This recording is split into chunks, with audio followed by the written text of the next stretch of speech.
Գյուրջան Կասկադ, հասանելի բնակարաններ 65 ամիս մարման ժամկետով։ Լույսի անջատումներ, վերակումից հետո, շատ հետաքրքիր է, որ դա ամեն անգամ լինում է, այսինքն այդ 36%-ից ինչ կմնա, եթե մենք այդ բոլոր խախտումները հանենք, ես չգիտեմ, բայց ցանկացած դեպքում պարզ է, որ մարդկանց մեծ մասը զարթնել է եւ տեսնում է, թե ինչ է կատարվում, մեզ է դա դժվար չի, երբ որ գրակում են մեր գյուղերի վրա, Սյունիքում, այսքան բան զիջելուց հետո, այսքան պարտություն կրելուց հետո, էլի մենք չկարողացանք հասնել իրենց խոստացած խաղաղությանը, դա դժվար չի տեսնել, իսկ այն մարդիկ, ովքեր ասում են, որ պետք է հանձնել,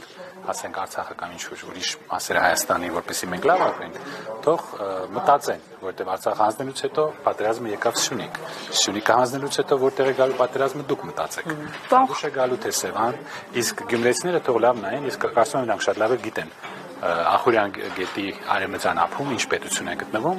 եւ ինչպես 18 թվականին հայերին համոզեցին հանձնել Խարսը, որպեսզի Ալեքսանդրոպոլը խաղաղ ապրի։ Մի ամիս հետո կամ մի քանի շաբաթ հետո այդ նույն զենքով թուրքերը մտան Ալեքսանդրոպոլ։ Պարոն Խաչիկյան, ամեն դեպքում կարծում եք, որ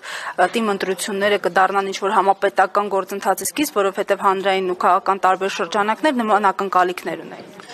Ես հույս կարող եմ հայտնել, որ դա կլինի, բայց ամեն ինչ կախված է մեր ընտրությունից։ Ինչ է իրենց համար ավելի կարևոր։ Իրենց անձնական հարցերը, անձնական պատմությունը, պատմական խնդիրները,